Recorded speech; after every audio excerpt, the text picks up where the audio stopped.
Hello students, मैं Sandeep Singh welcome करता हूं आपका मैग्नेट ब्रेन्स हिंदी में, जहां पर मिलता है आपको free education from class 7 to 12th। मतलब यहां पे कुछ चैप्टर्स देखने के बाद आपको किसी भी तरीके का कोई सा भी सब्सक्रिप्शन, कोई पैकेज लेने की बिल्कुल भी जरूरत नहीं पड़ती, क्योंकि हम आपके लिए लेकर आते हैं क्वालिटी कंटेंट एक्सपीरियंस टीचर्स के साथ, वो भी फ्री ऑफ कॉस्ट। तो जैसा कि हम मिला करते हैं हमारे फिजिक्स सब्जेक्ट के साथ, और हम साथ मिलकर के डिस्कस करें हमारे चैप्टर नंबर 4 समतल में गति को, जहां पर हमने देखा कि इस चैप्टर के फर्स्ट हाफ में हमें पढ़ना था सदिश को, ऐसी राशियां जिनके पास में मैग्नीट्यूड, यूनिट ये तो होगा ही होगा, संख्यात्मक मान और इकाइयां तो होगी होंगी, साथ ही साथ उसमें दिशा भी इंपॉर्टेंट होगा। ऐसी राशियों को किस तरीके से हम कैलकुलेट करते हैं, इसका कैलकुलेशन कैसे बनता है, इसमें एडिशन, सब्ट्रैक्शन, मल्टीप्लिकेशन, डिवीजन, या फिर इनको जनरलाइज किस तरीके से करते हैं, ये सब कुछ हम सीख चुके हैं। फर्दर हमने इसके अंतर्गत में देखा कि भैया ये जो जितने भी फैक्टर्स हैं उनको एडिशन, सब्ट्रैक्शन तो हमने कर लिया, समझ लिया। अब क्या करें भाई? तो हमें ये चैप्टर में अगले ही पोर्शन में देखना था समतल में गति को, मतलब एक ऐसी गति जो किसी प्लेन में हो रही हो। एग्जाम्पल के लिए सिंपली बोल लेता हूं कि मैंने एक फुटबॉल को किक कर दिया।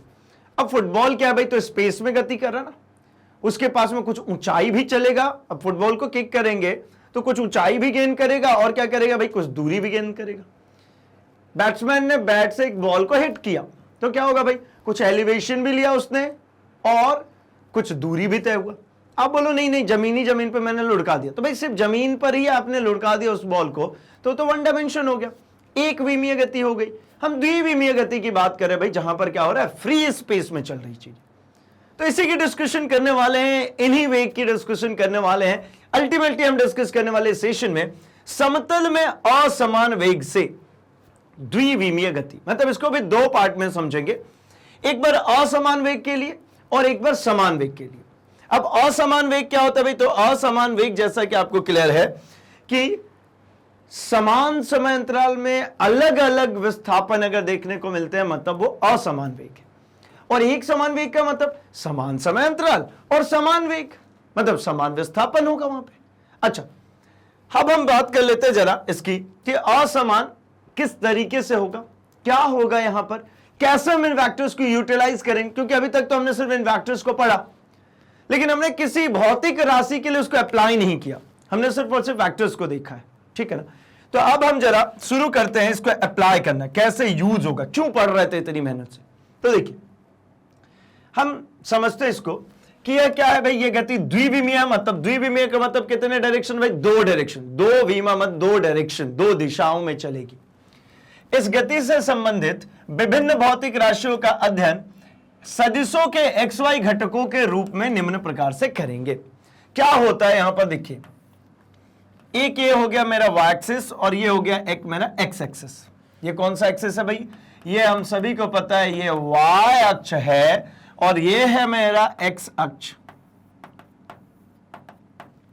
करके दूं भैया यहां पे, तो इन दोनों अक्षों पे मुझे कुछ काम करना है, और वो क्या काम करना है? मान लीजिए एक चित्र हम बनाते हैं, मोटी वक्र रेखा जो है उसके अनुदिश कोई गति कर रहा है, तो किसी क्षण t1 पे, मतलब हम यहां पर कुछ इस तरीके का डायग्राम प्लॉट करने वाले हैं। जरा देखिए,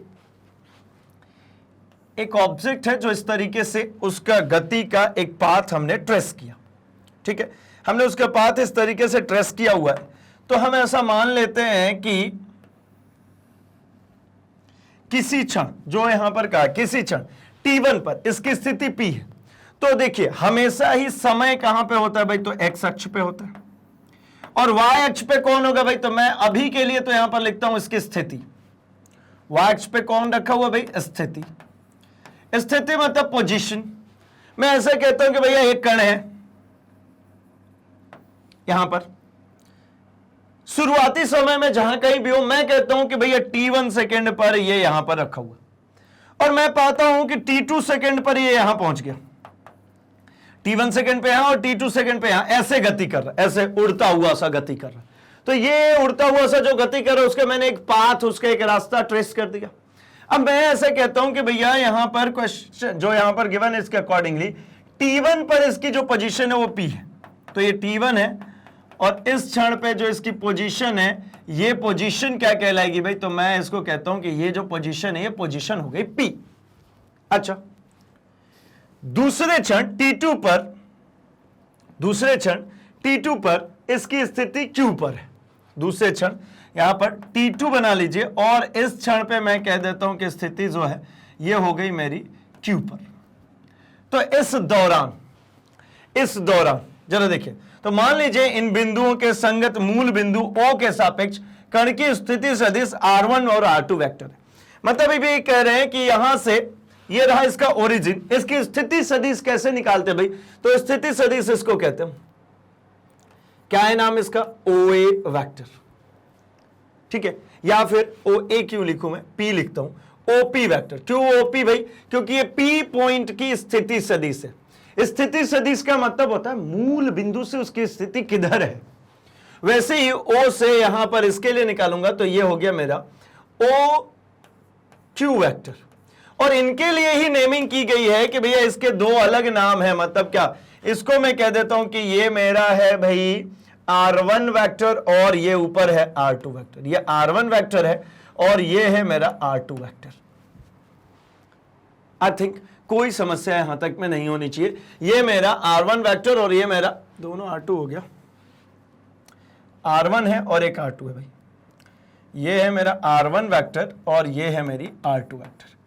अच्छा, अब इन दोनों के लिए अगर मैं बात करता हूं तो भाई यहां पर मुझे बहुत सारी वैल्यूज कैलकुलेट करनी होगी। मैं ये सिंपली कहता हूं T1 पे इसकी स्थिति P पर थी, T2 पर ये कहां चला गया? Q पर। और ये कैसा मोशन कर रहा है भाई? तो ये चल रहा है एक फ्री स्पेस में। ये कैसे चल रहा है? एक फ्री स्पेस में चल रहा है। तो जब ये फ्री स्पेस में चल रहा है तो उसका मैंने पाथ बनाने के बाद में कहीं पर भी दो पॉइंट लिया और दोनों पॉइंट को मैंने ट्रेस कर दिया, मतलब इसको स्थिति सदिश निकाल दी। अब बात करते हैं आगे। तो सबसे पहले हमें इसमें निकालना है कण का विस्थापन सदिश। अब विस्थापन क्या होगा? तो मैं कहता हूं कि विस्थापन होता है, ध्यान से देखिए, विस्थापन जो होता है ये होता है अंतिम बिंदु माइनस प्रारंभिक बिंदु। ये देखिए, ये जो है ना, ये बहुत ही सिंपल होते हैं भैया। ये बहुत बहुत बहुत ही ज्यादा सिंपल होते हैं। इतने सिंपल होते हैं कि आपने जो भी रैखिक में पढ़ा था ना, हमने लीनियर मोशन में जितनी भी बातें करी थी और रैखिक गति में हमने जितनी बातें करी थी, हमने वन डायमेंशन में एक विमीय गति में जितनी बातें की थी, वो सब यहां पर अप्लाई होगा, सब कुछ सेम। बस बारी क्या होगी भाई? वो वेक्टर्स के फॉर्म में होगी। कैसे वेक्टर्स के फॉर्म में होगी? तो देखिए, विस्थापन निकालना मतलब अंतिम बिंदु कौन है? P। और प्रारंभिक बिंदु की अगर मैं बात करता हूं तो ये कौन है भैया? Q। लेकिन अगर जब मैं इसको लिखने की कोशिश करूंगा तो मैं क्या लिखूंगा? मैं लिखूंगा इसको अंतिम बिंदु, सॉरी, यह है Q, यह है P, अंतिम बिंदु OQ vector minus OP vector. मतलब मैं कहता हूं पोजीशन वेक्टर ऑफ अंतिम बिंदु और पोजीशन वेक्टर ऑफ प्रारंभिक बिंदु। मतलब अंतिम बिंदु की स्थिति सदिश माइनस प्रारंभिक बिंदु का स्थिति सदिश, इसी को कहूंगा मैं क्या? विस्थापन सदिश। अब ध्यान से देखिए ना, जो ऊपर लिखा है वही चीज तो लिख रहा हूं, फिर से जो यहां पे लिखा है मैंने वही तो लिख रहा हूं। अब विस्थापन सदिश को हम रिप्रेजेंट करते हैं डेल R। तो इसको हम क्या नाम देंगे? R2 vector minus R1 vector. Simple, एक R2 vector minus R1 vector. मतलब कौन होगा वो वेक्टर? तो ये हो गया, यहां से ये बना, तो ये क्या बनेगा? ये this is del R vector, this is del R vector. अब यहां पर कुछ बातें करेंगे, हम कुछ समझेंगे इसको कि हमने इसको क्यों, मतलब इसका जो डेल R जो होगा, इसका एरो क्यों इस तरीके से दिया, क्या बनेगा इसका एरो? क्या मैंने जो P से Q दिया है वो Q से P होगा क्या? ठीक है, हम इसकी बात करेंगे अभी। आइए देखते हैं जरा। तो देखिए, हम ऐसे कहते हैं कि जो विस्थापन सदिश होगा वो क्या मिलेगा भाई? R vector is equal to R2 vector minus R1 vector. R vector is equal to, मतलब डेल R का मतलब क्या होता है भाई? इस डेल का मतलब तो आप परिचित होंगे अब तक। तो इस डेल का मतलब होता है छोटा सा परिवर्तन। किसमें छोटा सा परिवर्तन? तो ये जो विस्थापन सदिश है, ये अंतिम बिंदु की जो स्थिति सदिश थी माइनस जो प्रारंभिक बिंदु की स्थिति सदिश थी, इन दोनों के बीच का जो डिफरेंस होता वही है डेल R। अच्छा, अगर मैं R1 और R2 को लिखना चाहूं इसके कोएफिशिएंट, मतलब इसके वेक्टर फॉर्म में, तो R1 वेक्टर होता भैया x1 i cap y1 j cap और R2 x2 i cap y2 j cap. कैसे? तो मैं कह लेता हूं भैया ये जो P पॉइंट है ना, इसके कोऑर्डिनेट्स हैं x1 y1 और ये जो Q पॉइंट है इसके कोऑर्डिनेट्स है x2 y2। क्या है? x2 y2। तो जब कभी भी मुझे इसके लिए लिखना होगा फाइनल रिजल्टेंट, ठीक है ना, तो मैं ये किस तरीके से लिख सकता हूं भाई? तो मैं इस डेल आर वेक्टर को लिख सकता हूं कुछ इस प्रकार से, x2 माइनस x1, ये अगर मैं लिखूंगा तो देखिए x2 i cap plus y2 j cap minus x1 i cap plus y1 j cap. यही हुआ ना R2 माइनस R1। अब I2 माइनस I1 करना है तो क्या करें? x2 माइनस, इसमें से इसको माइनस कीजिए, क्या बनेगा? x2 minus x1 i cap plus y2 minus y1 j cap. ये हो गया मेरा क्या? तो ये हो गया मेरा डेल आर वेक्टर। ये क्या मिला? Del R vector. ठीक है, विस्थापन सदिश के लिए ये मेरा जो मिला ये पूरा वेक्टर है। ठीक है, देखिए जहां x1 y1 तथा x2 y2 क्रमशः p और q के निर्देशांक है, अर्थात x1 का मतलब हो गया r1 वेक्टर का x दिशा में घटक का परिणाम और y1 का मतलब r1 का y दिशा में घटक का परिणाम। मतलब x1 का मतलब और y1 का जनरल मतलब, चूंकि यह बात आपको बहुत अच्छे से आती है, ये जो लाइन है, ये वाली जो लाइन है, ये लाइन क्या है? मैं इस लाइन की बात करूं, ये लाइन क्या है भाई? तो ये x1 है और ये पूरी लाइन कौन है? ये y1 है। ऐसे यहां से यहां तक जो है ये x2 है और यहां से यहां तक जो होगा वो y2 होगा। भाई ग्राफ में तो समझ में आता है ना x की वैल्यू और y की वैल्यू कैसे लिखी जाती है। तो ये जो लाइन आपको दिख रही है इतनी सी, ये लाइन है x1 और ये पूरी लाइन है, ये है y1। ठीक है ना? तो यही बातें लिखी गई यहां पर। यहां तक की पिक्चर क्लियर होगी, मतलब आपको कण का जब विस्थापन सदिश निकालना होगा ये बात क्लियर हो गई। Final point minus initial point के जो स्थिति सदिश होंगे उनको सबट्रैक्ट कर दीजिए, आपको मिल जाएगा क्या? आपको मिल जाएगा वहां पर विस्थापन सदिश। अब हमने जो वेक्टर में पढ़ा था वहां पे हमने डिस्प्लेसमेंट की बात करी थी, वहां पे हमने विस्थापन की बात करी थी। अब यहां पर किसके लिए हो रहा है? तो एक कण है, जैसे मैंने शुरुआत में एग्जांपल दिया था, उसको एक बॉल था, उसको हिट किया था, वो ऐसे चल रहा है। ये जो बॉल था, इस बॉल को मैंने हिट किया था तो ऐसे वक्राकार पथ पे चलेगा, आगे जाके भले गिरे। तो ये वक्राकार पथ पे चल रहा था, तभी की ये दो कंडीशन, एक पी था और एक क्यू था, जिसके लिए हम पूरी बात कर रहे हैं टोटल जनरली में कहीं पर भी एक जगह उठा के। और ये वक्र ही क्यों ले रहा हो भैया? तो ये असमान है ना, एक समान नहीं है, असमान, तो ये इसलिए वक्राकार दिखेगा। आइए आगे बढ़ता हूं मैं। तो ये बात क्लियर हो गई भाई, विस्थापन की बात तो क्लियर हो गई।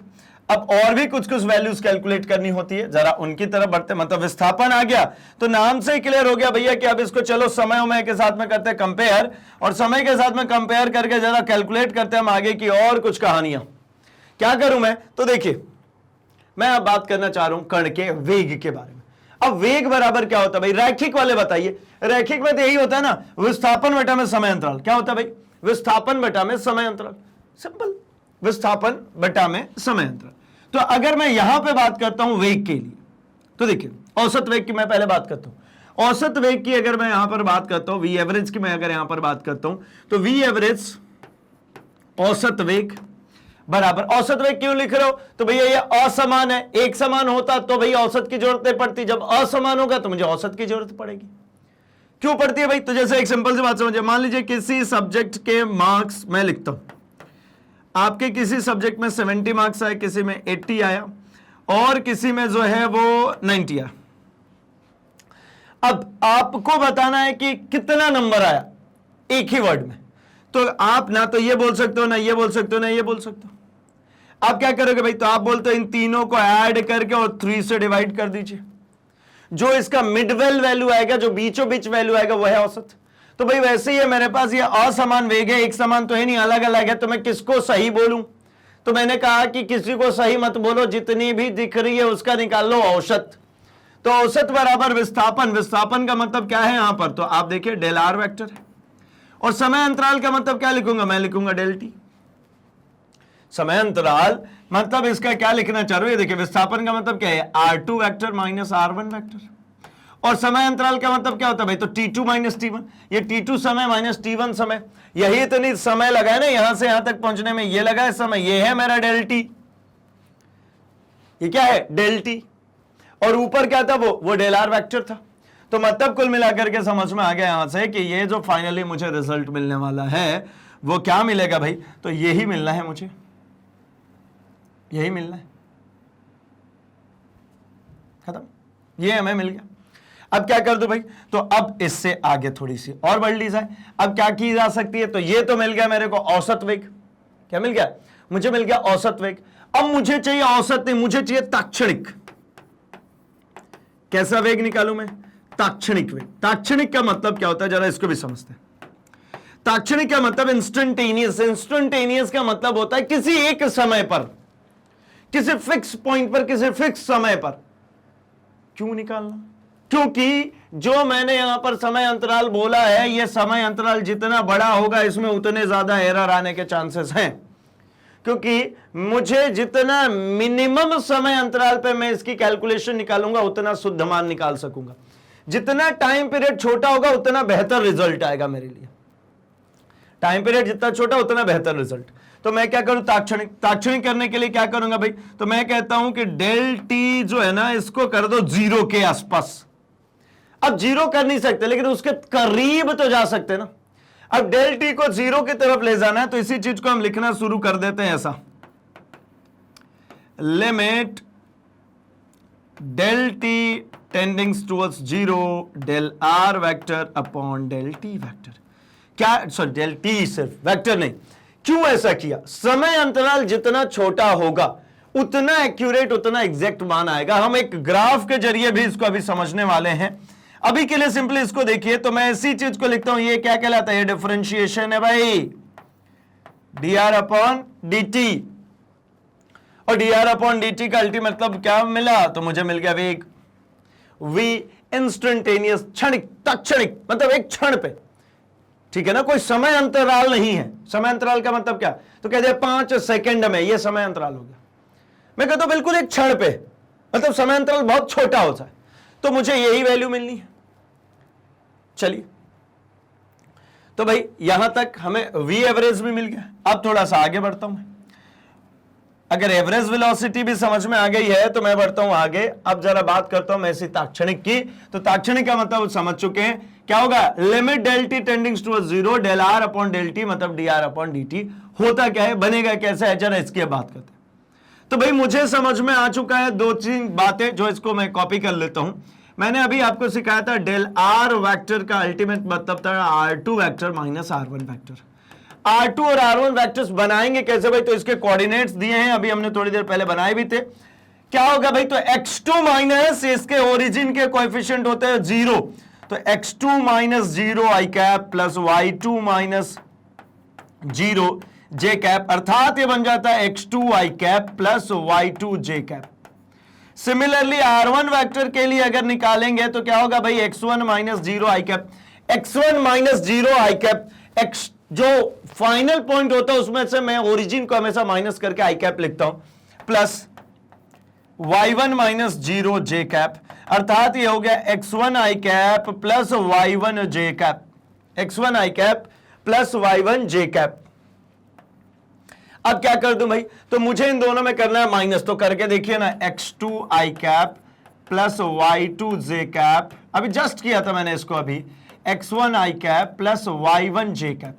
क्या कर दो, इसमें से माइनस करके देखिए तो क्या हो गया, x2 minus x1 I cap. इन दोनों को अगर मैंने यहां से, ये देखिए इसमें से इसको i में से i माइनस होगा, j में से j माइनस होगा,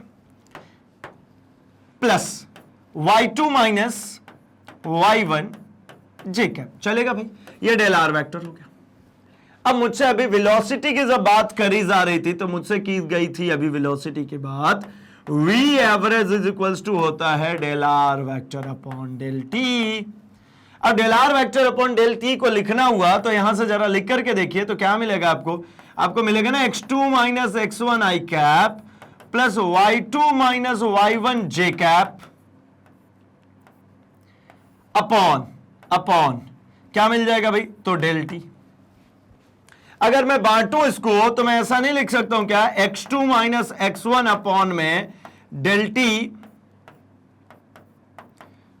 y2 minus y1 J cap upon में डेल टी। अर्थात एक बात समझ में आ गई कि ये जो एवरेज v एवरेज जो मुझे देखने को मिलेगा ये दोनों में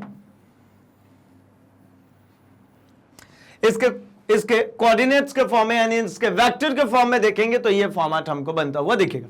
मतलब x अक्ष पे उतने ही समय अंतराल पे कितना परिवर्तन हुआ इनटू आई कैप, y अक्ष पे कितना परिवर्तन हुआ इनटू जे कैप। यही हुआ ना अल्टीमेट मतलब। क्योंकि अगर मैं यहां से देखता हूं तो ये जो पॉइंट्स बनेंगे, ये एक पॉइंट हुआ, एक पॉइंट यहां पर जो आएगा, ये दोनों पॉइंट्स अगर मैं मार्क करता हूं तो ये दोनों पॉइंट्स क्या कहलाएंगे, ये जो पॉइंट यहां पर जो दिख रहा है आपको, है ना, और एक पॉइंट यहां पर जो दिख रहा है, तो ये पॉइंट है मेरा x1 और ये ब्लैक से जो दिख रहा है ये है पॉइंट x2।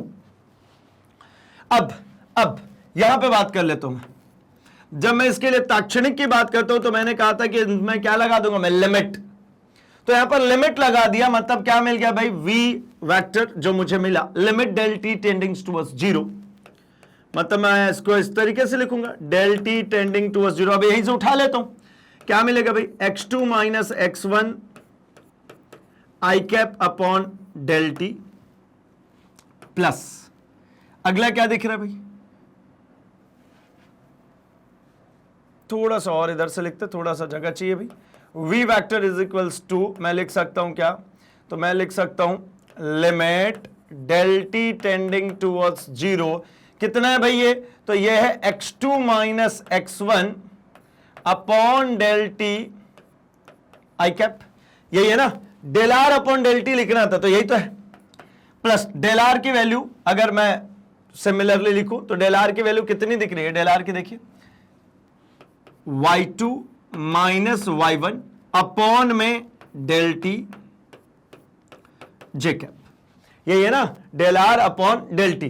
तो डेल आर की जगह पे x2 minus x1 I cap plus y2 minus y1 J cap, मैंने जस्ट एक स्टेप आगे बढ़ करके लिख ले भैया, लिमिट भी आएगा, लिमिट लिमिट इसी के लिए तो काम कर रहे हैं यार। चल y2 minus y1 J cap upon del T, अब ठीक है, अब ठीक है। चलिए, तो ये फाइनली यहां से मुझे क्या देखने को मिल गया भाई, तो इस बात को समझिए जरा, जब कभी भी मैं इसके अंदर मैं लिमिट्स पुट कर देता हूं, जैसे ही ये लिमिट पुट होगा इसका मतलब होता है ये डिफरेंशिएशन है। तो ये क्या हो गया, डी, है ना, D R upon D T. तो यहां पर सिंपली अगर मैं निकालूंगा तो सिर्फ और सिर्फ एक्स एक्सिस पे जो परिवर्तन हो रहा है उसमें निकाल पाऊंगा, है ना। तो ये dx अपॉन में dt प्लस dy अपॉन में dt, इन दोनों वेक्टर्स का समीशन होगा, तब जाकर के मेरा क्या बनेगा, तब जाकर के मेरा बनेगा v वेक्टर। मतलब x अक्ष पे जो मिल रहा है उसका भी डिफरेंशिएशन, y अक्ष पे जो मिल रहा है उसका भी डिफरेंशिएशन। अर्थात अगर इन दोनों को ज्वाइन कर लूं तो ये v वेक्टर अल्टीमेटली क्या दिखने वाला है भाई, तो मुझे दिखने वाला है dr vector upon dt, dr vector upon में dt। मतलब ऐसा समझ में आ रहा है कि अगर dr वेक्टर अपॉन dt कहीं पे निकालते हैं वो ताक्षणिक वेग हो गई। एवरेज निकालना है तो ये कंप्लीट आपको निकालना पड़ेगा x2 minus x1 upon del T I cap plus y2 minus y1 J cap upon में डेल टी, ये हो जाएगा एवरेज, ये हो जाएगी ताक्षणिक। डिफरेंशिएट कर दीजिए। अच्छा, इसका मतलब थोड़ा सा समझाऊं क्या, तो देखो ना, ये मुझे ऐसा नहीं दिख रहा क्या भाई, डेल आर का मतलब क्या हुआ, डेल आर का मतलब विस्थापन। अब डी आर लिखा हुआ इसका मतलब कैसा विस्थापन है, छोटा सा विस्थापन। किसके रेस्पेक्ट में भाई, तो समय के रेस्पेक्ट में। ये डिफरेंशिएशन अगर आपको थोड़ा बहुत भी ध्यान में हो तो हमने क्या सीखा भाई, डिफरेंशिएशन का मतलब होता है रेट ऑफ चेंज, डिफरेंशिएशन का मतलब होता है परिवर्तन की दर। किसकी परिवर्तन की दर, तो मैं कह रहा हूं कि ये विस्थापन परिवर्तन की दर किसके रेस्पेक्ट में, समय के रेस्पेक्ट में। विस्थापन परिवर्तन की दर किसके रेस्पेक्ट में भाई, समय के रेस्पेक्ट में। इसी को तो कहते हैं हम क्या, वेग। सिंपल ना, वेग। आइए अब इतनी सी बात क्लियर है, तो चाहें तो आप इसका स्क्रीनशॉट रख सकते हैं, क्योंकि हम अपने अगले पॉइंट पे बढ़ने जा रहे हैं। हम कुछ समझने जा रहे हैं भाई ग्राफिकल सिस्टम के जरिए। क्या समझेंगे, तो ये जो ताक्षणिक वेग है इसकी दिशा क्या होनी चाहिए। जो मैंने अभी आपको ड्रॉ किया था तब मैंने आपसे कहा था कि भैया जो वेग मैं बना रहा हूं, मतलब मैंने जो पॉइंट पोजीशन बेसिकली जो बनाई थी, मैंने दो पोजीशंस आपके लिए बनाए थे। मैंने यहां पर एक बनाया था ओपी वेक्टर, एक यहां पर मैं बनाया था ओक्यू वेक्टर, एंड जो मैंने इसको बनाया था रिजल्टेंट वेक्टर को, ठीक है ना, डेल आर वेक्टर। मैंने इसमें अपनी मर्जी से ऐसा एरो लगा दिया था। क्या ये सही लगाया था या कुछ गलती करी थी? आइए देखते हैं हम जरा इस बात को भी। ये triangle law of vector addition कहता है, त्रिभुज के योग का जो नियम था उसमें यही कह रहा था कि किसी भी त्रिभुज की भुजाओं के जरिए, देखिए अगर इसको हटा दूं, ये दो वेक्टर्स हैं, अगर ये दो वेक्टर्स एक दूसरे के ऊपर यहां पे एक भुजा, एक कोण बनाते हुए लगे हुए हैं, तो जो इसके लिए तीसरी भुजा होगी वो एक त्रिभुज का निर्माण करेगी, और तीसरी भुजा इन दोनों का जो सम्मिश्रण होगा उसकी दिशा को भी निर्देशित करेगी। ये जो रिजल्टेंट वेक्टर है किसको बता रही है? इसकी दिशा को निर्देशित करे। किसको? ये ओपी वेक्टर और ओक्यू वेक्टर के रिजल्टेंट को।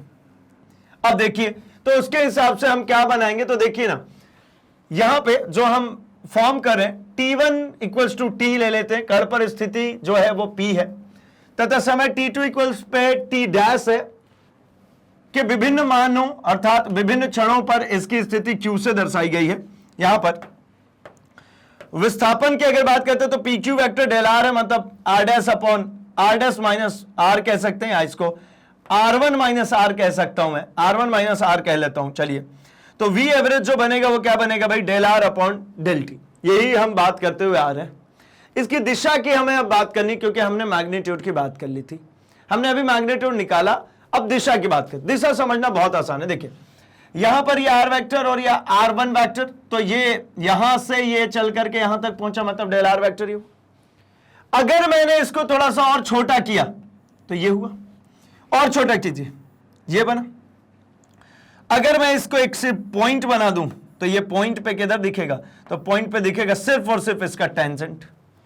अर्थात मैं इस पूरे ग्राफ के जरिए आपसे इतनी सी बात समझाना चाहता हूं कि भैया ये ABCD 4 जो ग्राफ आपको दिख रहे हैं, इन चारों ग्राफों में अगर मैं सेम चीज के लिए एक काम करता हूं, मैं अलग से प्लॉट करता हूं एक बार, ताकि आपको ये क्लियरली शो हो पाएगा। देखिए ना, मैं 3-4 कंडीशंस बनाता हूं, इन तीनों चारों कंडीशंस में आपको ये बातें क्लियर हो जाएगी। ठीक है, क्या करें? एक फर्स्ट कंडीशन यहां पे बना लेंगे, सेकंड कंडीशन ये मैं बना देता हूं,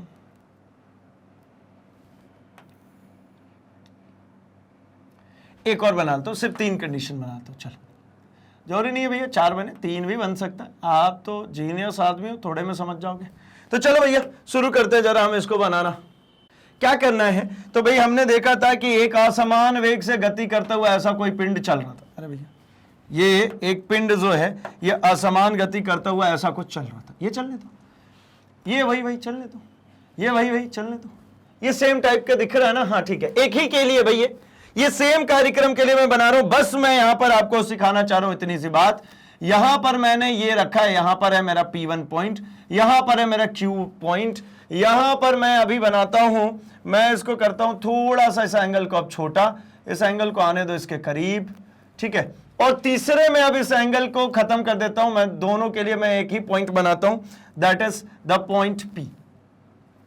अब अगर मैं दोनों ही जगहों पे कहूं तो आपको एक बात क्लियर होगी, ये पॉइंट है मेरा P, ये है मेरा Q, ये रहा, this is P and this is Q, this is P। अब होता क्या है भाई, तो मुझे P से Q को मुझे अगर यहां पर this is named as R1 R vector लिख लेता हूं, दिस इज R वेक्टर, और इसको मैं कह लेता हूं R1 वेक्टर। इस कंडीशन में आप क्या कहेंगे भाई? तो आप इस कंडीशन में कहेंगे कि इन दोनों को जो ज्वाइन करने वाली लाइन है, मतलब ये वाली लाइन, अर्थात मैं अगर देखूं तो ये अल्टीमेटली इसके ऊपर क्या है? टेंजेंट ही है ना। यहां पे भी मैं बात करता हूं तो यहां पर क्या बनेगा? टेंजेंट ही बनेगा ना। तो यहां पर भी मैं बनाता हूं, ये देखो,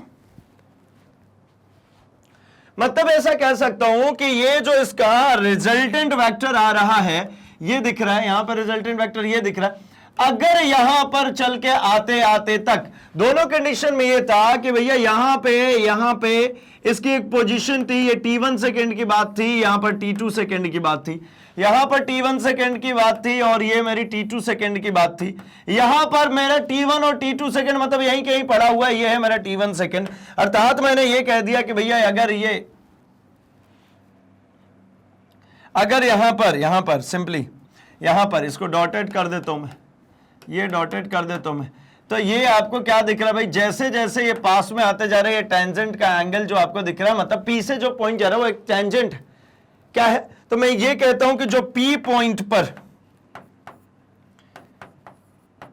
बिंदु P पर स्पर्श रेखा, बिंदु P पर स्पर्श रेखा जो वेग की दिशा निर्धारित करती है, क्या निर्धारित करती है भाई, दिशा निर्धारित करती है। अब इसको ऐसा याद भी रख सकते हैं, यानी किसी भी कर्व पे जब मैं बात करूंगा तो जो इसकी जो टेंजेंट होगी, जो इसकी ये टेंजेंट होगी, ये टेंजेंट, ये सदिश, यही वेलोसिटी की, यही वेग की दिशा को निर्देशित करने वाली है। यहां पर भी मैं बात करता हूं तो ये टेंजेंट बना है, यहां पर भी बात करूंगा मैं टेंजेंट बना, ये मैं बात करूंगा टेंजेंट है, तो अगर सिर्फ यही एक पॉइंट है P तो मतलब यही होगा इसका टेंजेंट। अर्थात मैं अब कह सकता हूं कि इसकी जो विस्थापन सदिश है, जो हमने विस्थापन सदिश किससे दिया था भाई, V average is del R upon del T, इसकी जो दिशा होगी वो क्या होगा भाई, तो उस पॉइंट पे, इस पॉइंट पे जो टेंजेंट बनेगा, जो स्पर्श रेखा बनेगी, टेंजेंट क्या होता है भाई, स्पर्श रेखा, जैसे एक कर्व है तो इस पॉइंट को छू करके ये जो चली गई, अर्थात यहां पे ये 90 डिग्री बनाती हुई, ये है मेरी स्पर्श रेखा, ये है मेरी स्पर्श रेखा, तो ये स्पर्श रेखा यहां पर वेलोसिटी की दिशा को बता रही है, वेग की दिशा को निर्देशित कर रही है। चलेगा, चलिए आते हैं आगे की तरफ, थोड़ा सा हम डिस्कस करते हैं कि आयताकार घटकों के पद में जब वेग की बात करेंगे, आयताकार घटक का मतलब क्या है, रेक्टेंगुलर कोऑर्डिनेट सिस्टम में जब हम इसकी बात करेंगे तो फिर ये वेग को कैसे लिखेंगे, तो अभी हमने इसको डिराइव किया था, अभी हमने इसको निकाला था। यहां पे हमें सिंपली क्लियर है कि ये v वेलोसिटी जो मिलने वाला है वो dr अपॉन dt, मतलब dr वेक्टर अपॉन में dt, अर्थात मैं कह सकता हूं कि limit del t tending towards 0 del r vector upon में del t which is equals to del r vector का तो भैया बात खत्म ही हो गई है ना, क्या हो गई है, ये x2 minus x1 i cap है plus y2 minus y1 j cap है। तो क्या कर दूं मैं सिंपली डेल आर की जगह लिख देता हूं, क्या लिख दो भाई, limit del T tending towards 0, del R vector की जगह पे लिखिए x2 minus x1 i cap plus y2 minus y1 j cap whole upon del T चल रहा मतलब डेल टी, ये हो गया भैया। अब क्या करूं, तो दोनों को बांट दीजिए, अगर मैं इसको दोनों को बांटता हूं तो मैं क्या लिख सकता हूं, limit del T tending towards 0 x2 minus x1 i cap upon में ये हो गया भैया del T plus limit del T tending towards 0 y2 minus y1 upon del T j cap, खत्म। ये हो गया मेरा v एवरेज की वैल्यू, ये हो गई मेरी वेलोसिटी, किसके पद में व्यक्त होगी भाई, रेक्टेंगुलर कोऑर्डिनेट सिस्टम, मतलब इसके जो भी हमारे कोऑर्डिनेट्स गिवन है उसके अकॉर्डिंगली हमने इसको व्यक्त कर लिया, ठीक है। अच्छा, अगर इसको मैं लिखूंगा तो क्या लिख सकता हूं, जरा ध्यान से देखिए ना, मैं इसको ऐसा लिख सकता हूं कि ये डेल वी, जो डेल वी अपॉन में डेल टी जो दिख रहा है लिमिट टी टेंडिंग टुवर्ड्स 0, ये अल्टीमेटली अगर मैं कहूं तो ये x अपॉन में t, मतलब ये वेग है ना, मतलब इसको ऐसा लिख सकता हूं क्या, vx, और इसको लिख सकता हूं क्या, vy। चलो ऐसा नहीं कहोगे तो आप ऐसा तो कह सकते हो, ये जो है ये डिफरेंशिएशन को शो कर रहा है, तो ये dx अपॉन में dt हो गया और ये मेरा dy अपॉन में dt हो गया, ये तो मंजूर है ना भैया, ये dx अपॉन में dt है, dy अपॉन में dt, जैसे कि ये dr अपॉन dt था तो मैंने ऐसे लिख दिया, और लिखूं क्या कुछ लाइन, तो भाई ये x2 माइनस x1 को डेल x और डेल, चलो ये एक लाइन और लेता हूं, मैं इसको ऐसा लिखता हूं, limit del T tending towards 0 x2 minus x1 मतलब क्या, del x upon del T.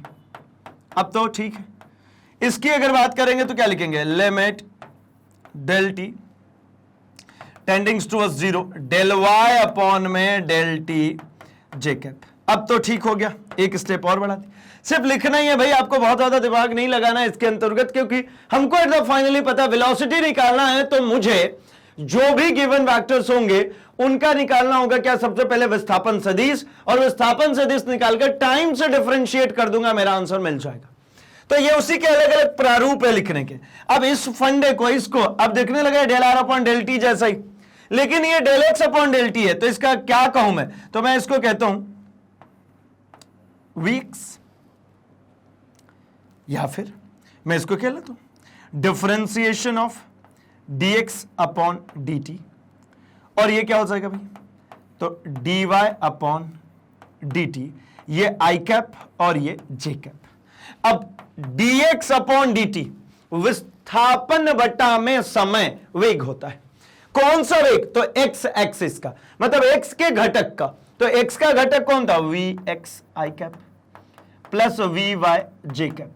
कैसे, अपनी मर्जी से नहीं भाई, dy upon dt j cap है तो vy होगा।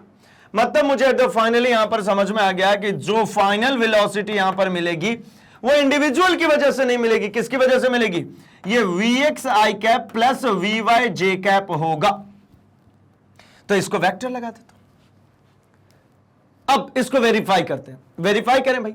ये रहा एक ये इस तरीके का कोई है भाई, मैंने क्या कहा था, ये असमान वेग है, तो असमान वेग का तो ऐसे ही कर्व होगा भाई, स्ट्रेट लाइन सीधी रेखा तो होगी नहीं।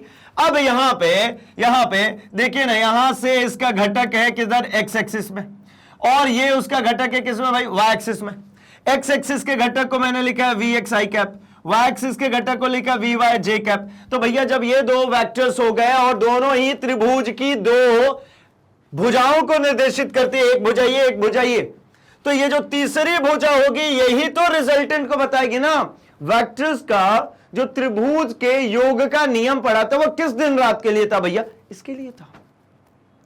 यहां पर एक एक्स अक्ष में दिख रहा और ये वाई अक्ष में अगर दिख रहा, मतलब एक्स अक्ष का और वाई अक्ष का दोनों ही अक्षों के अगर कंपोनेंट्स को हमने लिख लिया, तो जो तीसरी भुजा होगी वो मेरी रिजल्टेंट, जो मेरी फाइनल वेलोसिटी होगी, फाइनल कहूं या रिजल्टेंट कह लेता हूं, परिणामी वेग कह लेता हूं, ये होगा मेरा v वेक्टर। और देखिए वो तीसरी भुजा से निर्देशित की जाएगी और जो उसका डायरेक्शन होगा वो भी तीसरी भुजा ही बताएगा। और एक बात, इस पॉइंट पे अगर ध्यान से देखेंगे तो इस पॉइंट पे ये क्या है, ये टेंजेंट ही तो है, ये स्पर्श रेखा है ना भाई, ये v वाला, ये जो v जा रही है ये क्या है, स्पर्श रेखा। तो वेरीफाइड ना, triangle law of vector addition ऐसा ही कुछ कहता था ना, v vector equals to vx vy। यहां पर r वेक्टर लिखते थे, यहां पर a वेक्टर और b वेक्टर होता था। अगर मैं थोड़ा सा याद दिलाऊं तो भैया हमने त्रिभुज के नियम में जहां नियम किया था, तो भैया नियम के लिए तो कुछ भी मान सकते थे, a b r। तो यहां पर हमने कहा था ये r वेक्टर जो होगा वो होता है a vector plus b vector. ऐसा ही कुछ दिख रहा है ना, फॉर्मूला ये होता है, यहां पर ऐसा ही कुछ दिख रहा है ना, बस a वेक्टर की जगह vx वेक्टर आ गया, मतलब आप यहां पर वेग को निर्देशित कर रहा है, x कंपोनेंट ऑफ द वेग, और ये y कंपोनेंट को निर्देशित कर रहा है कौन, b वेक्टर, और ये r वेक्टर मतलब रिजल्टेंट परिणामी वेक्टर की जगह पे कौन है, v वेक्टर। तो मतलब v vector equals to vx i cap plus vy j cap. बहुत टफ टिपिकल नहीं है भाई, ये जो आपको दिख रहा है ना, बस क्रमशः करते चले आइए, आप आखिरी तक में पहुंच जाएंगे। चलिए, आई होप कि आपको इसके आयताकार घटकों में ये बातें समझ में आई होगी। अब अगर आयताकार घटकों में जब इसके कोएफिशिएंट की बात कर ली, जब इसके कोऑर्डिनेट की बात कर ली, तो अब थोड़ी सी हम बात कर लेते हैं क्या भाई, तो अब एक स्टेप आगे बढ़ जाते हैं, अब हम बात करते हैं किसका, त्वरण का। अभी तक में हमने बात करी किसकी, वेग की। वेग के लिए एक बात सिंपली समझ में आई है आपको, जो कि मैं आपको लिख करके यहां पर देता हूं ताकि आपको कंफ्यूजन जैसी कोई चीज ना हो। देखिए, जब हम बात करें 2D मोशन की, किसकी बात करें भाई, 2D मोशन, मतलब हम बात करें किसकी, द्विविमीय गति की। तो द्विविमीय गति में पहली बात मैंने कहा कि भैया एक तो हो जाएगा हमारा एक समान और एक होगा असमान। तो हम अभी जो डिस्कस कर रहे हैं वो किसकी कर रहे हैं भाई, असमान की। मतलब इसको मैंने फेंका था, ये इस तरीके से कुछ लहराता हुआ जा रहा है, इसके लिए मैंने ग्राफिकल रिप्रेजेंटेशन जो बनाया, मैंने बनाया कि भैया ये ऐसे पाथ पे चल करके जा रहा है, जिसके लिए हमने 2 पॉइंट्स कंसीडर कर लिए, एक पॉइंट P और यहां पर एक पॉइंट ले लिया मैंने Q। इतनी सी बात क्लियर हो गई होगी। तो ये जो पॉइंट था यहां से यहां तक, इसको हमने नेम किया क्या, R1 वेक्टर, ये जो है ये क्या मिला मुझे, ये मेरा है r1 वेक्टर, ये मेरा है जो है ये है r2 वेक्टर। तो मैं ऐसा कह सकता हूं कि ये दो सदिश इसके लिए निर्देशित कर दिए मैंने, एक को r1 दे दिया और इसको r2 दे दिया।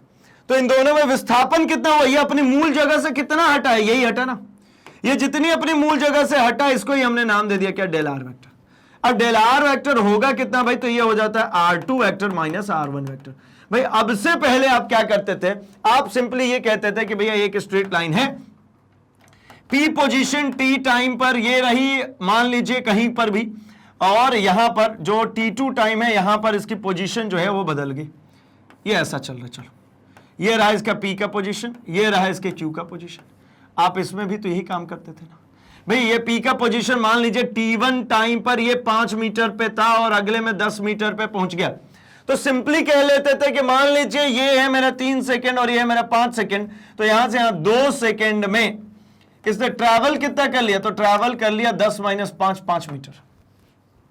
वैसे ही तो यहां कह रहा हूं कि भाई पहले पी पे था अब क्यू पे चला गया, कितना ट्रैवल किया, तो डेल आर निकाल रहे ना। यहां पे ये जो निकला है ये कैसे निकला, ये निकला ना देखिए 10 मीटर माइनस 5 मीटर।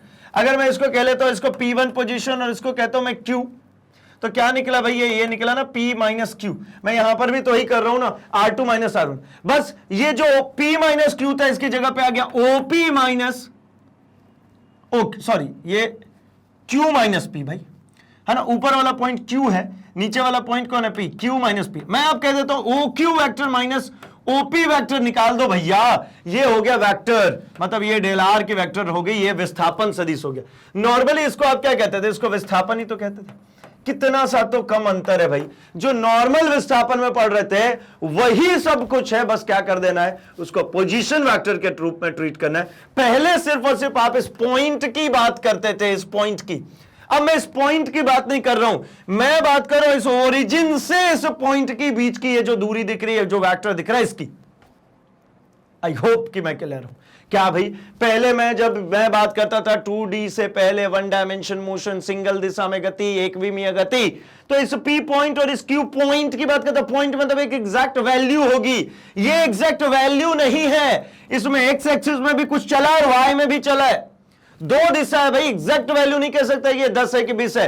क्या है ये, तो ये है भैया R2 का मतलब मैंने कहा ना, ये X2, ये R2 अगर है तो ये अगर मैं कहता हूं तो भैया ये हो जाता है मेरा X2i cap plus Y2j cap है। मतलब कुछ दूर x में चले कुछ दूर y में, जो बॉल के लिए बात करता, कुछ दूर ये x में चला कुछ दूर y में, कुछ हाइट भी गेन हुई और कुछ दूरी भी गेन हुई है। वैसे ही मैं R1 के लिए जब मैं बात करता हूं तो R1 को क्या लिखता हूं भाई, तो सिमिलरली मैं R1 को लिख सकता हूं, ये वेक्टर लगा सकते हैं X1i cap plus Y1j cap. अब मेरी बात क्लियर हो गई होगी। तो ये डेल आर मतलब निकल चुका है, यहां पे विस्थापन निकल गया।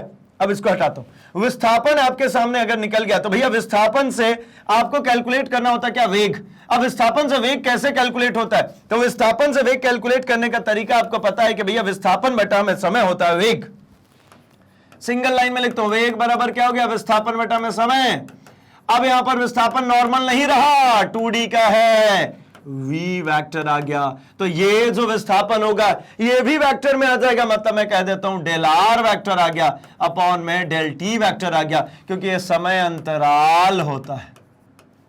कोई दिक्कत, del R upon del T. अब डेल आर का मतलब आपको समझा दिया कि भैया ये R2 में से इस R1 को माइनस करो ना, मिल जाएगा, और इसको T2 में से T1 को माइनस कर दो, इसमें से इसको।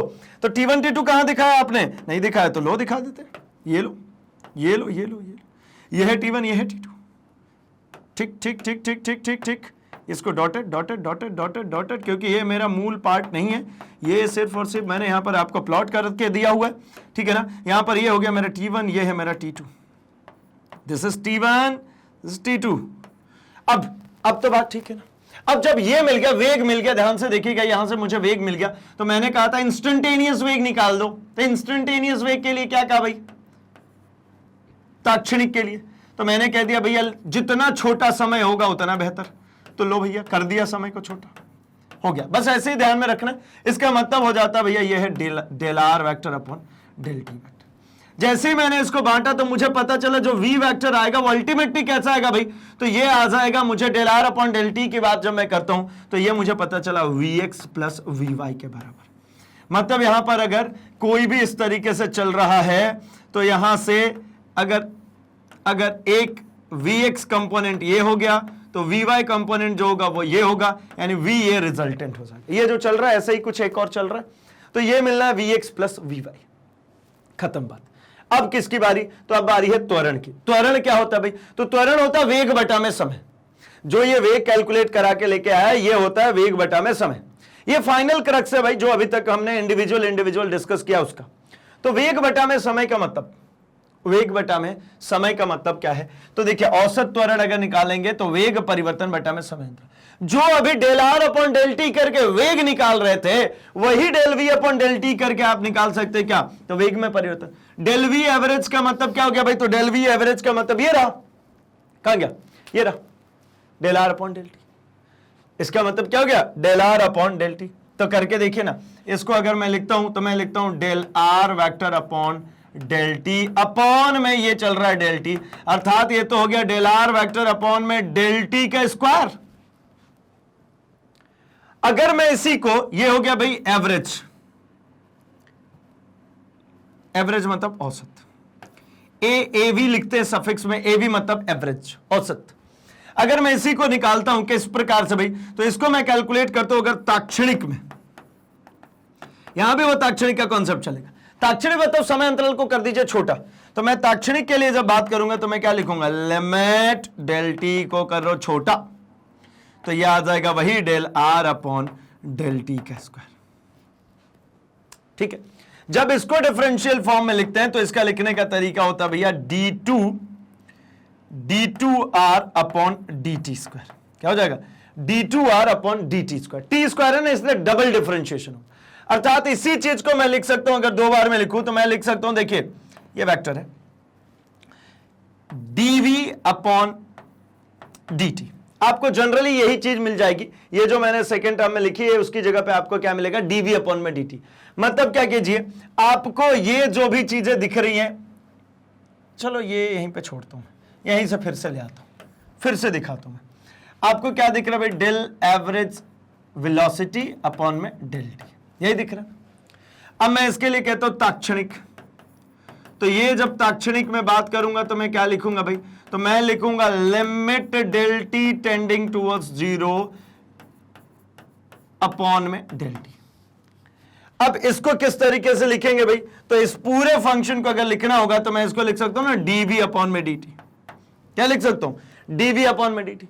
अब डीवी अपॉन में डी टी से जरा मैं सॉल्व करता हूं, वी डी वी की जगह वी क्या होता है भाई? तो आपको पता है ये होता है D R upon D T. ये तो क्लियर है ना? वी क्या होता है? डी आर अपॉन में डी टी। तो डी वी की जगह पे रखिए क्या? तो रख देता हूं डी आर वैक्टर अपॉन में डी टी।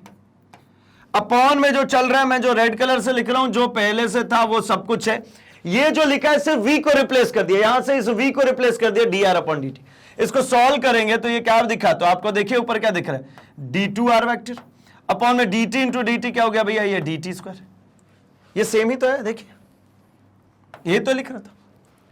तो मतलब क्या समझ में आया? वेग में परिवर्तन लिखना है, या फिर अपन ताक्षणिक वेग की बात करते हैं तो ताक्षणिक वेग का मतलब सेम करना है।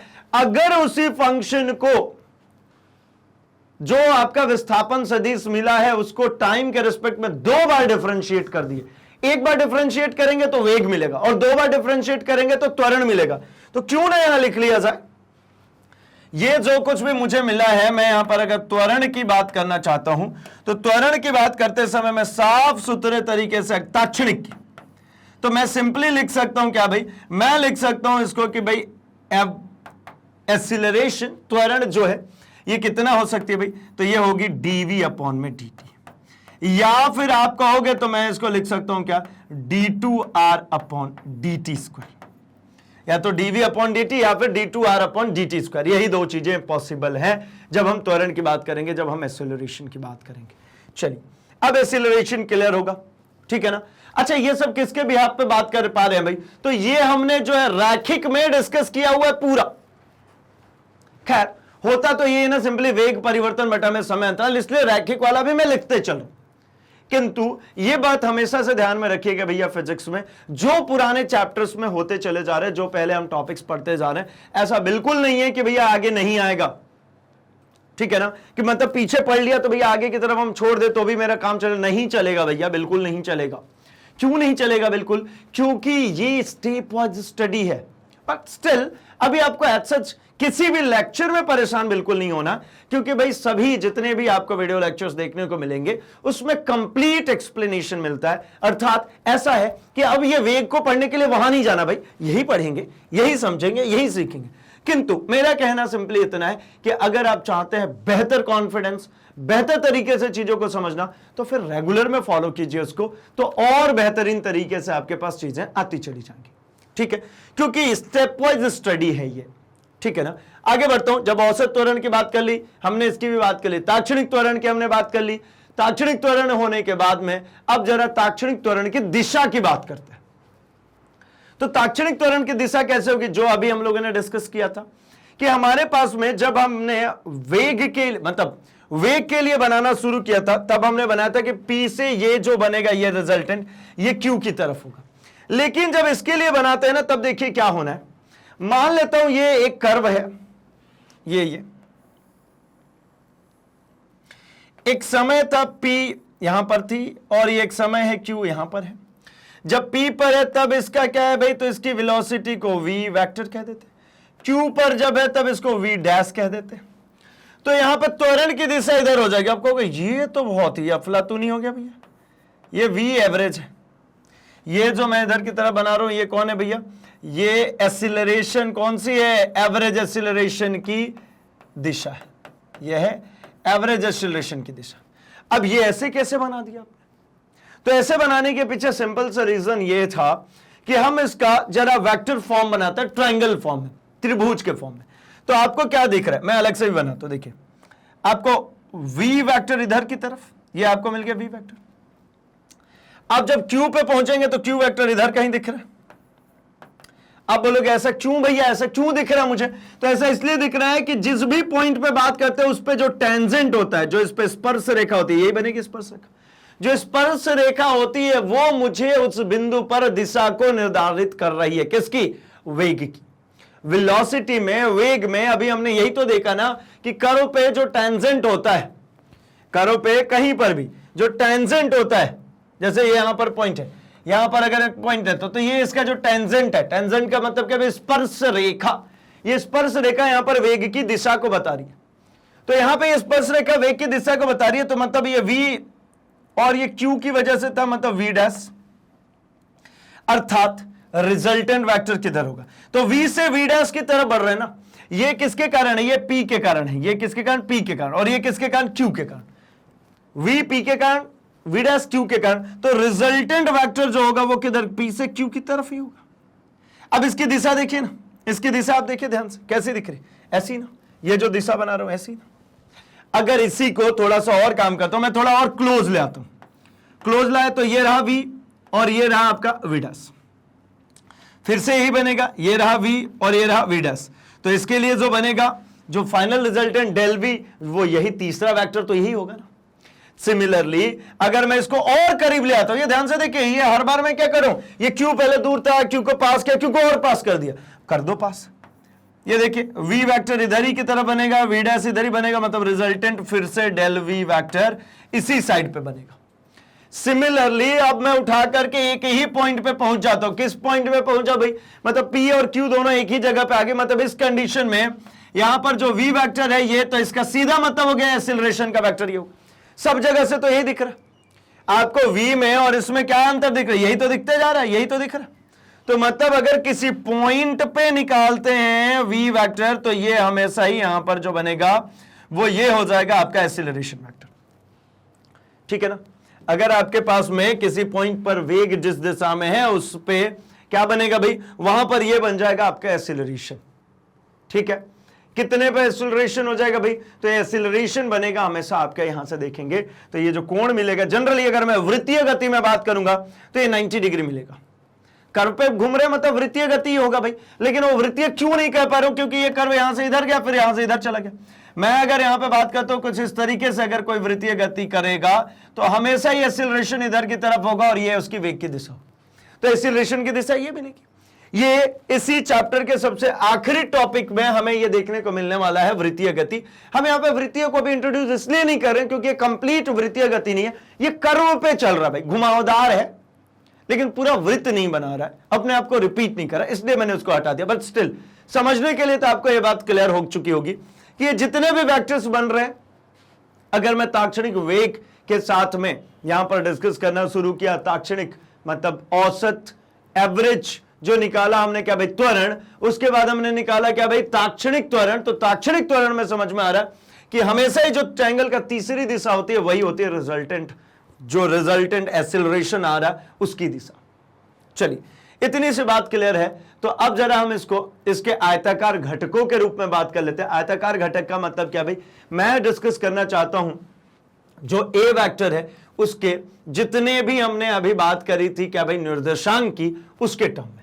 तो यहां पर अगर मैं लिखता हूं A vector is equals to del V vector upon del T vector, तो limit del T tending towards 0 del V vector upon में डेल टी वेक्टर। तो डेल वी वेक्टर को अभी हमने समझा था कि डेल वी वेक्टर जो होता है वो होता है भैया V X vector plus V Y vector, यही तो देखा था। ये जो होता है ये क्या होगा भाई, तो ये हमने जो अभी बनाया था इसी तरीके का बना लेता हूं। यहां पर हमने पाया था कि अगर ये वेलोसिटी को निर्देशित कर रही है तो यहां पर एक ही किसी पी पॉइंट पर ये इसका टेंजेंट हो गया, ये आपको जो देखने को मिलेगा अल्टीमेटली डेल वी वेक्टर। तो ये जो मिलेगा आपको ये आपको वी एक्स वेक्टर और ये आपको वी वाई वेक्टर। तो इस कंडीशन से आपको क्या दिख रहा है भाई कि ये त्रिभुज के दो वेक्टर्स हो गए, एक ये और एक ये। तो तीसरा रिजल्टेंट वेक्टर होगा मतलब V X plus V Y, अर्थात यहां पर लिख सकता हूं मैं limit del T tending towards 0 V X vector plus V Y vector upon में डेल टी, यही चले आ रहा। अगर इसको ओपन कर दूं दोनों के साथ में तो क्या लिखोगे, तो ये लिखेंगे भैया limit V X vector upon limit del T tending towards 0 V X vector upon del T plus, इसके साथ में लिमिट को ओपन करूंगा तो क्या लिखूंगा limit del T tending towards 0 V Y vector upon del T. चलेगा। अब ये दोनों से क्या लिख सकता हूं मैं भाई, तो सिंपल सी बात है ना, ये वेलोसिटी अपॉन टाइम है मतलब एक्सीलरेशन, लेकिन किसके सापेक्ष, तो ये सिर्फ और सिर्फ आपको जो दिख रहा है ये एक्स एक्सिस के सापेक्ष।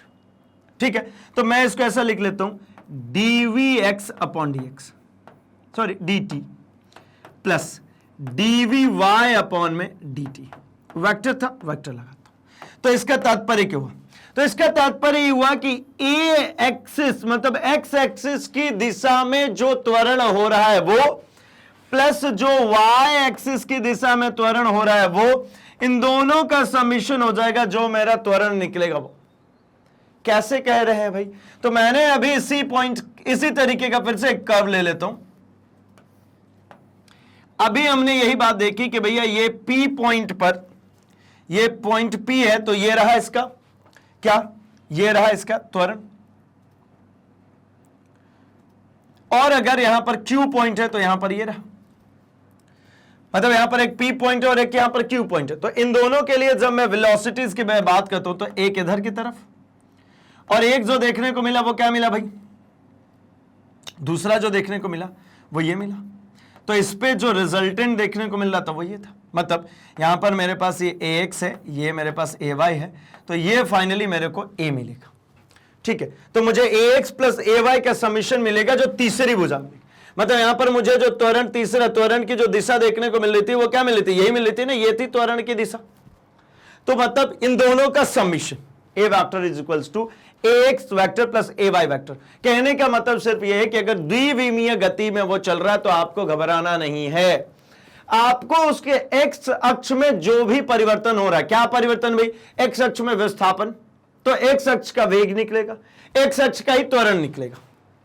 उसी तरीके से उसी समय में उसके y में भी परिवर्तन हो रहा है, मतलब ऊंचाई में भी परिवर्तन हो रहा है, तो उस ऊंचाई के समय में उसका विस्थापन निकालिए, उस विस्थापन को समय से कंपेयर कीजिए तो आपको y का घटक मिल जाएगा वेग के लिए, और उसी y के घटक को जो वेग के लिए मिल रहा है उसको कंपेयर कीजिए किससे भाई, तो उसको समय से, तो आपको क्या मिल जाएगा, आपको मिल जाएगा वहां पर उसका एक्सीलरेशन, उसका त्वरण।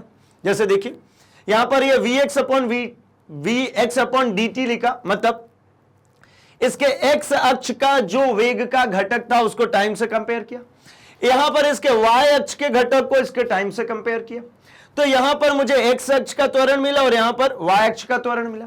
सिमिलरली इसके एक स्टेप पीछे जाऊं तो मुझे क्या मिल रहा था भाई, तो यहां पर अगर देख पा रहे होंगे तो ये r2 minus r1 vector upon del two t2, तो देखिए del r vector upon del t vector, del r vector upon del t vector. अगर इसको मैं कैलकुलेट करना चाह रहा था कि भैया मैं कैलकुलेट करके क्या ला दूं आपके लिए मैं लेकर के आऊं वेग, तो वेग किस तरीके से आपको देखने को मिलेगा भाई, यहां पर del r upon del t दोनों का समिशन, ये तो कुल मिलाकर के बात समझ में आ गई कि इस वेग को लिखना होगा, तो वेग कैसे लिखा मिला भाई आपको, वेग अभी जस्ट देखा vx plus vy is equals to v, मतलब इसको लिख लूंगा तो क्या लिखूंगा, dx upon dt plus dy upon में dt is equals to v। मतलब वेग क्या, x अक्ष का जो कंपोनेंट है, x अक्ष में जो आपको विस्थापन मिला है वो समय से कंपेयर कीजिए, y अक्ष में जो विस्थापन मिला है वो कंपेयर कीजिए, समय से मिल जाएगा भी। चलिए तो मैं एक जगह पे आता हूं और इन सभी चीजों को एक साथ कंपेयर करता हूं, तब जो मैं कुछ बोल रहा हूं वो आपको बहुत अच्छे से समझ में आ जाएगा। अगेन वही काम करूंगा भैया, है ना, परेशान मत होना कि एक ही चीज को कितने बार रिपीट कर दिया। भैया मैं कोई रिपीटेशन नहीं कर रहा हूं, मैं आपको सिर्फ कंपैरिजन सिखा रहा हूं, क्योंकि जितनी बार ये कंपेयर होकर के आपके सामने आएगा उतना बेहतर होता चला जाएगा। तो भैया यहां पर क्या कर दूं मैं, 2 पॉइंट्स, अब तक तो आपको भी याद हो गया, ये 2 पॉइंट्स, एक पॉइंट था मेरा P, एक पॉइंट था मेरा Q, और इन दोनों के बीच का ये जो मिला ये मिल गया मेरे को विस्थापन सदिश। मतलब यहां पर अगर ध्यान से देखेंगे तो ये आपको दिख रहा है P पॉइंट, ये आपको Q point, this is R2 vector, this is R1 vector and this is del R vector. ये जो लाइन है ये डेल R वेक्टर होगी। अगर यहां पर मैं लिखूं सिंपली तो मुझे विस्थापन सदिश सबसे पहले निकालनी है, क्योंकि ये बात आपको बहुत अच्छे से आ गई है कि भैया जो विस्थापन होता है वो डेल R वेक्टर से लिखी जाती है, और ये होता है final point minus initial point. Final minus initial कर रहा हूं, मतलब ये R2 माइनस R1 की मैं जब बात करता हूं तो इसको लिखूंगा कैसे, तो ये R2 माइनस R1 वेक्टर हो गया, सिंपली छोड़ देता हूं। अब जरा मैं थोड़े से नीचे से बात करता हूं, मैं अब लिखना चाह रहा हूं, अच्छा कंपोनेंट्स के अलग से बात करेंगे। लीजिए भैया करिए कंपेयर, मैं अब आता हूं किसके ऊपर, मैं आता हूं वेग के ऊपर। तो वेग आपको पता है होता है विस्थापन बटा में समय, कर दीजिए विस्थापन बटा में समय, तो आपने पाया कि ये वेग जो मिलेगा वो हो जाएगा मेरा क्या, तो ये हो जाएगा मेरा डेल R वेक्टर अपॉन में डेल T। अब मैं आपके लिए बना देता हूं त्वरण, तो त्वरण आपको पता है भैया होता है वेग बटा में समय। ऊपर आपको वेग दिख रहा है, वेग कीजिए, वेग कितना दिख रहा है भाई, तो आपको दिख रहा है v, लिख दीजिए v वेक्टर अपॉन में v वेक्टर अपॉन में डेल टी हो गया, ये हो गया मेरा त्वरण। ये क्या मिल गया मेरे को, त्वरण, एक्सीलरेशन। अब अगली बारी में कहा गया कि भैया इसको इस तरीके से मत लिखिए, आप तो इसको लिख करके बताइए किसके, इसके कंपोनेंट्स के टर्म में। तो भैया R1 माइनस R2 की जब मैं बात करूंगा तो ये इन दोनों के लिए कंपोनेंट्स मिला x2 माइनस x1 का i cap plus y2 minus y1 का j कैप, क्योंकि ये R2 वेक्टर जो था ये था मेरा x2 i cap plus y2 j cap, and जो ये R1 वेक्टर था ये था मेरा x1 i cap plus y1 j cap. खत्म हो गई बात। ये मुझे क्या मिला भाई, तो ये मुझे डेल R वेक्टर मिला, किसके, कंपोनेंट्स के फॉर्म में। तो यहां पे जब कंपोनेंट्स के फॉर्म में लिखने की बारी आई तो लिख दीजिए सेम, क्या, x2 माइनस x1 का i कैप अपॉन में del T plus y2 minus y1 का j कैप अपॉन में T। तो मुझे पता लगा कि भैया x2 माइनस x1 और ये y2 माइनस y1 जो कुछ भी ये लिखा रहा है ये हो गया मेरा। तो मुझे निकालना है इसमें ताक्षणिक वेग, क्या निकालना भाई, ताक्षणिक वेग। अब ताक्षणिक वेग का मतलब मुझे समझ में आया, टाइम को करना पड़ेगा जीरो के पास में, तो limit del T tending towards zero, del R vector upon में डेल टी, यही आएगा ना। अब इसमें भी लिमिट अगर लगा दो तो इसको कैसा लिखूंगा, limit del T tending towards zero. इसके लिए लिखिए x2 माइनस x1 अपॉन में del T i cap plus limit del T tending towards 0 y2 minus y1 upon में डेल टी जे कैप। कुछ समझ में आ रहा है क्या? पूरे कंपैरिजन कुछ नहीं करो भाई, लिखते चलो एक एक स्टेप करके, क्योंकि आपको अभी तक में जितना कुछ दिखा ना वो अलग अलग दिखा, तो अलग अलग को कंपेयर करना थोड़ा सा टिपिकल हो जाता है। बाद में कैसे याद रखेंगे, सब तो x2 r2 पता नहीं क्या क्या चला, यहां से कंपैरिजन आसान होता चला जाएगा। जो लीनियर वाला आपको याद है, रैखिक वाला याद है कि वेग किसको कहते हैं, विस्थापन किसको कहते हैं, त्वरण किसको कहते हैं, वही लगा रहा हूं। देखिए सबसे पहली लाइन मेरी वही लिखी हुई है। आइए आगे बढ़ता हूं मैं इसको लेकर के। तो भैया मुझे एक बात पता चला, ये पूरी चीज लिखी जा सकती है कैसा, तो ये लिखी जा सकती है कि भैया dr अपॉन dt, तो dr अपॉन dt को ही क्या कहेंगे हम भाई, वेग। तो ये किस में करें, तो ये मुझे दिखा सिर्फ और सिर्फ x में, तो dx अपॉन dt आई कैप, dy अपॉन में dt z कैप। मतलब क्या भाई, तो विस्थापन के लिए भी अगर आपको निकालना तो x का अलग से निकाला, यानी x अक्ष में कितना विस्थापन हुआ है अलग, y अक्ष में कितना विस्थापन हुआ है अलग। ये आपका क्या दिख रहा है, ये आपका क्षैतिज विस्थापन। और लो भैया और लो, और एक्सप्लेनेशन लो, समझ में आनी चाहिए बात। एक्सप्लेनेशन के लिए बिल्कुल घबराना नहीं है। ऊर्ध्वाधर ऊर्ध्वाधर ऊर्ध्वाधर विस्थापन, एक ऊर्ध्वाधर विस्थापन है और एक क्षैतिज विस्थापन है। यहां पर अगर ध्यान से देखेंगे तो इसको क्या लिख सकता हूं, ये मेरा, ध्यान से देखिए, ये मेरा क्षैतिज वेग है और प्लस ये अब मेरा ऊर्ध्वाधर वेग है। सिंपली क्षैतिज वेग और ऊर्ध्वाधर वेग को मिलाकर के बनाना मेरा 2D द्विविमीय कब बनी, क्षैतिज और ऊर्ध्वाधर दोनों के मिला के। जब मैंने एक बॉल को इस तरीके से फेंका था तो ये क्या देखिए ना, क्षैतिज में यहां से यहां तक x गया और यहां से यहां तक अगर मैं इसको पा रहा हूं तो ये क्या y हाइट भी तय किया, तो इसलिए कहते हैं इसको इन दोनों का सम। तो देखिए फिर से वही तो आ रहा है। अब यहां पर आते हैं, यहां तक पहुंचते हैं। डेल v अपॉन में डेल टी कहा था, तो डेल v अपॉन में डेल मतलब v अपॉन में t अगर कहा तो v अपॉन में t को क्या लिख सकता हूं मैं, चाहूं तो सिंपली इसको लिख करके फिर यहां तक पहुंचू, या डायरेक्टली भी लिखी जा सकती है। तो भैया देखिए इसको मैं सिंपली लिख लेता हूं, इसी सिंपल सी चीज को, कि भाई ये जो वेग मुझे देखने को मिला है, जो वेग मुझे देखने को मिला है ये v, ये देखिए कितना मिला है।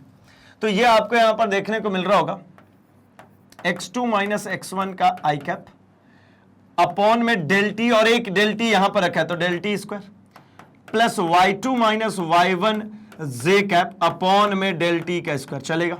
ये डेल टी एक था, एक डेल टी ये था और एक डेल टी ये था। अच्छा यहां डेल नहीं लगा, चलो डेल लगाओ।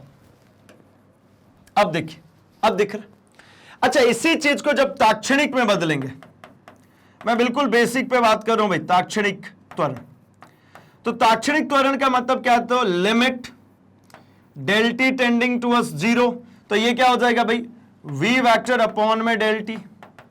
इसी चीज को अगर यहां से लिखना शुरू करें तो ये वेलोसिटी को ओपन कर चुका हूं मैं, तो वेलोसिटी को ओपन करने की जगह पे मैं अगर लिखना चाहूं तो मैं इसको लिख सकता हूं सिंपली क्या भाई, ये अगर ध्यान से देखिए x अपॉन टी मतलब डेल वी एक्स अपॉन में डेल टी प्लस, अच्छा लिमिट के साथ में भी लिख दो, limit del T tending towards 0 del V X upon में del T plus limit del T tending towards 0 del V Y upon में डेल टी। ये डेल वी वाई और डेल, इसको क्या लिख रहे भाई, तो यहां पर चलिए एक लाइन लिखता हूं मैं। अगर इसको मैं लिखना चाह रहा हूं तो ये देखिए वी एक्स लिखा, ये वी एक्स अपॉन में डेल टी, इसका मतलब क्या हो गया, तो ये पूरा देखने को मिलेगा आपको डी वी एक्स अपॉन में D T plus D V Y upon में डी टी, अर्थात ये आपको देखने को मिल गया। यहां से इसको अगर लिखो तो ये है आपका एक्सीलरेशन, है ना। एक्सीलरेशन मतलब क्या, तो इसको मैं लिख देता हूं डीवी अपॉन में dt। अगर ये dv अपॉन में dt को लिखना चाहूं तो dv अपॉन में dt मतलब a हो गया, ये हो गया मेरा ax और ये मेरा हो गया ay। जैसे कि अगर मैं इसको लिखता हूं तो मैं अगर ये v लिखता हूं तो v इक्वल्स टू क्या हो गया भाई, dx अपॉन dt मतलब क्या vx, और dy अपॉन dt मतलब क्या vy। इसी को तो यहां पर लिखा है vx अपॉन dt। इसको एक बार और टाइम से डिवाइड कर दूंगा, इसको एक और बार टाइम से डिवाइड कर दूंगा तो ये एक्सीलरेशन बन जाएगा। यही तो किया। तो मतलब यहां पर अगर मैं लिखूं तो a बराबर क्या लिखा है, मैंने लिखा है क्षैतिज क्षैतिज त्वरण प्लस ऊर्ध्वाधर त्वरण। देखिए एक्स एक्सिस में कितना त्वरण हुआ प्लस वाई एक्सिस में कितना त्वरण हुआ। अब रख लीजिए इसका स्क्रीनशॉट। ये पूरे पिक्चर का एक साथ में पूरा एक्सप्लेनेशन है, एक साथ पूरा कंपेयर कर लीजिए। भाई मुझे विस्थापन मिला था, मुझे विस्थापन मिला। मुझे जब विस्थापन मिल गया तो विस्थापन के आगे मैंने क्या किया भाई, तो विस्थापन के आगे मैं बढ़ा तो मुझे जो मिला क्या मिला भाई, तो विस्थापन को टाइम से डिवाइड किया, वेग मिला। वेग से ताक्षणिक वेग मिला। ताक्षणिक वेग के बाद में कहां पहुंचा, त्वरण। त्वरण कैसा होता है, वेग बटा में समय, तो ये वेग बटा में समय निकला, ताक्षणिक त्वरण भी निकला, ये रहा। और डायरेक्शन जो बनानी थी, डायरेक्शन के लिए आपको सिंपल सी बात समझिए, दोनों के लिए डायरेक्शन आपको सिखा दूं। अगर आप वेग के लिए डायरेक्शन की बात करते हैं तो वेग में जो डायरेक्शन मिल रहा था ये था मेरा p वेक्टर और ये मेरे लिए q वेक्टर, ठीक है ना। तो मुझे जो रिजल्टेंट मिलेगा, अच्छा ऊपर ही के डायरेक्शन में थे दोनों, ऐसा ही बनाता हूं। ये मेरा p वेक्टर था, ये मेरा q वेक्टर था, मतलब OP वेक्टर और OQ वेक्टर ये मेरा था। ये जो मुझे मिलेगा ये मुझे वेलोसिटी में मिल गया था रिजल्टेंट के। और जब मैं इसके लिए बात कर रहा था तो मेरे को देखने को मिला कि भैया ऐसा नहीं दिखते हुए क्या दिख रहा था इसमें, तो यहां पर इसके लिए ये मेरा P पॉइंट था, ये मेरा Q पॉइंट था, तो मुझे एक P वेक्टर इधर से मिला था, Q वेक्टर ये मिला था। फाइनली तो ये जो मिला था ये वाला, ये मेरा एक्सीलरेशन के लिए वेक्टर मिला था, यानी एक्सीलरेशन इसमें ये होगा, ठीक है ना। त्वरण की दिशा ये होगी। और वेग की दिशा की जब बात करूंगा तो वेग की दिशा कौन होगी, तो भाई तो वेग की दिशा उस पॉइंट पे जो टेंजेंट होगा वो वेग की दिशा है। उस पॉइंट पे जो टेंजेंट होगा, जो स्पर्श रेखा होगा, वो इसकी वेग की दिशा। अब यहां तक पूरी पिक्चर क्लियर होगी। मैंने दिशा भी निकालने सिखा दी, आपको घटकों के रूप में भी इसको व्यक्त करके दिखा दिया। एंड जितनी भी पिक्चर्स थी इसके अंदर, मतलब जो जो चीजें इसके अंदर हो सकती थी, हमने उन सभी प्रकार की बात कर ली, ठीक है भाई। तो अब बाकी कोर्स कंटेंट के लिए आप क्या करते हैं भाई, तो आप सिंपली जिस भी गैजेट से जुड़े हैं, जिस भी तरीके से आप हमसे जुड़े हुए हैं, जहां से भी आप पढ़ाई करते हैं, चाहे वो आपका लैपटॉप हो, आपका डेस्कटॉप हो, आपका फोन हो, आपका टैबलेट हो, आपका आईपैड हो, जो भी हो भाई, आप हमें हर जगह से एक्सेस कर सकते हैं। हमें फेसबुक से, हमें यूट्यूब से, इंस्टाग्राम, ट्विटर, टेलीग्राम, सब जगह से मिल सकते हैं, क्योंकि यहां पर कुछ भी पेड नहीं होता। मतलब कोई बाय नाउ का ऑप्शन नहीं आता, कोई कूपन कोड नहीं आता, सब कुछ मिलता है बिल्कुल 100% फ्री। मिलता क्या है भाई, तो यहां पर आपको मिल जाता है सीबीएसई इंग्लिश और हिंदी मीडियम बोथ। मतलब आप यहां पर एनसीईआरटी बेस्ड सारी क्लासेस देख सकते हैं, वो हिंदी मीडियम के हो आप स्टूडेंट, या फिर आप किसी इंग्लिश मीडियम के स्टूडेंट हो, या फिर आप, मैं ऐसा कहना चाहता हूं कि किसी भी स्टेट बोर्ड से हो, आपको परेशान नहीं होना, ये सब कुछ एनसीईआरटी बेस्ड मिल जाती है। साथ ही अगर आप NTSC, olympiad, CUET, IIT, JEE, NEET की प्रिपरेशन कर रहे हैं तो भी यहां पर आपके पूरे कंटेंट्स देखने को मिल जाता है। साथ ही अगर आप यूपी या बिहार बोर्ड से हैं तो आपके लिए एक्सक्लूसिव प्लेलिस्ट मिलती है, आपकी पूरी एक्सक्लूसिव क्लासेस मिल जाती है। साथ ही अगर आप इंग्लिश बोलना चाहते हैं या फिर आप किसी भी प्रोफेशनल एग्जामिनेशन की तैयारी करते हैं, जॉब ओरिएंटेड एग्जामिनेशन की तैयारी कर रहे हैं, तो भी मैग्नेट ब्रेन्स आपके साथ है भाई। Bank insurance, RRB, SSC, UPSC, CIIB, JAIIB, इन सभी के प्रिपरेशन कराते हैं, सब कुछ free of cost. High quality educational channel है भाई। ये सब कुछ आपको सिंपली मिलता है आपके फोन पर, आपके लैपटॉप पे, यूट्यूब के जरिए, हमारे एप्स के जरिए, हमारी वेबसाइट के जरिए। आप जैसे चाहें हमको सर्च कर सकते हैं एंड अपनी पढ़ाई जारी रख सकते हैं।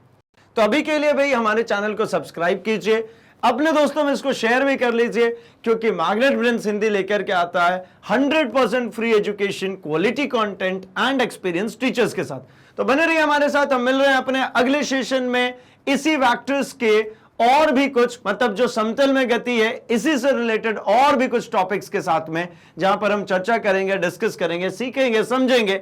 तब तक के लिए थैंक्स फॉर वॉचिंग।